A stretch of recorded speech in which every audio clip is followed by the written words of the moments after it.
আমার এতদিনের শখের জিনিসটা আজকে আব্বু গিফট করলো। আমি তো ভীষণ খুশি। দেখো আমার বেডরুমটা কি সুন্দর লাগতেছে এখন। এইরকম একটা ড্রেসিং টেবিলের শখ আমার অনেক দিনের ছিল। আজকে সকাল সকাল বাসার নিচে এসে দেখি একটা ভ্যান আসছে, আর ভ্যানের মধ্যে এই ড্রেসিং টেবিলটা সবকিছু খুলে খুলে নিয়ে যাওয়া হচ্ছে আমাদের বাসায়। আব্বু নাকি এটা আমাকে অ্যানিভার্সারিতে গিফট করতে চাইছিল, বাট একটু লেট হয়ে গেল এই জিনিসটা আসতে। যাই হোক, আমি তো ভীষণ খুশি। এইরকম একটা ভ্যানিটির ডিজাইন আমি আমার আম্মুকে সেন্ড করছিলাম অনেক দিন আগে, আর আব্বু আম্মু মিলে প্ল্যান করে এই জিনিসটা আমাকে বানাই দিল। ওনারাই এই জিনিসটা সুন্দর করে আমার বেডরুমে নিয়ে আসলো, সবকিছু এখন সেট করে দিচ্ছে তারাই। আমার তো দেখতেই ভীষণ ভালো লাগতেছে। আমার রুমে কত সুন্দর একটা ভ্যানিটি থাকবে এখন, তাও আবার এই মিররের চারিপাশে এতগুলা করে লাইট, সবগুলো লাইট ওনারা সেট করে দিল। আর জ্বালানোর পর দেখো কত সুন্দর লাগতেছে এখন এই ভ্যানিটিটা দেখতে। আসলে এইরকম একটা ভ্যানিটির শখ হয়তো প্রত্যেকটা মেয়েরই থাকে, যেখানে তার নিজের সাজার জিনিসগুলো, স্কিন কেয়ার প্রোডাক্ট গুলো সুন্দর করে অর্গানাইজ করা থাকবে। আমি তো আমার সাজাগোজা জিনিস, কসমেটিক সবকিছু এখানে সুন্দর করে সাজিয়ে রাখতেছি। একদম মুছে মুছে ক্লিন করে রাখবো সব। জিনিসটা সাদা হয়, এই ফার্নিচারটা যত্ন আমার একটু বেশি করতে হবে। আর এই ভ্যানিটিটাতে চুড়ির আলনাও দিয়ে দিছে। চুড়ি জিনিসটা আমার অনেক বেশি পছন্দের, বিশেষ করে কাচের চুড়ি পরতে আমি অনেক পছন্দ করি।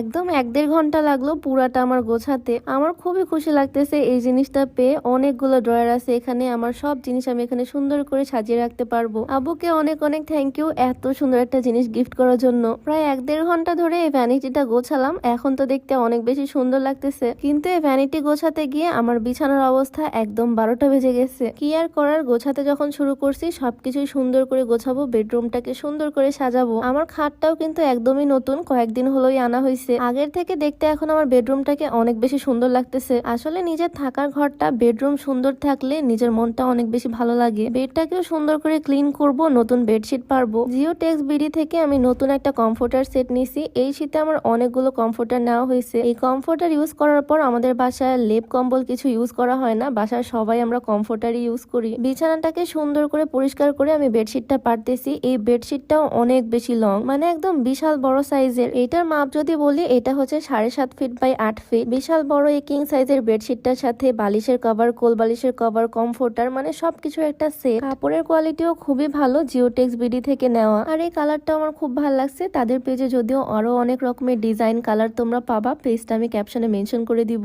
বেডের সাথে একদম ম্যাচিং বেডশিট, বালিশের কভার, বিছানার চাদর রাখলে বিছানাটা দেখতেও অনেক বেশি সুন্দর লাগে। আর এই শীতে এই কমফোর্টারই হচ্ছে আমার সঙ্গী। এই কমফোর্টার গুলোর কিন্তু ওজন খুবই হালকা হয়, তবে প্রচুর পরিমাণে গরম। জিওটেক্স বিডি ফেসবুক পেজ থেকে এটা নেওয়া। ফেসবুক পেজটা আমি ডেসক্রিপশনে মেনশন করে দিব, নাম্বারটাও স্ক্রিনে দেওয়া থাকবে। বেডটাকেও সুন্দর করে ঝেড়ে মুছে পরিষ্কার করে নতুন জামা কাপড় পরালাম। আর এখন আমার বোরখার আলনাটাকে সাজাবো। বোরখার আলনাতে সেদিন সবগুলো বোরখা আমি রাখতে পারিনি, কারণ হ্যাঙ্গার ছিল না। আজকে নতুন হ্যাঙ্গার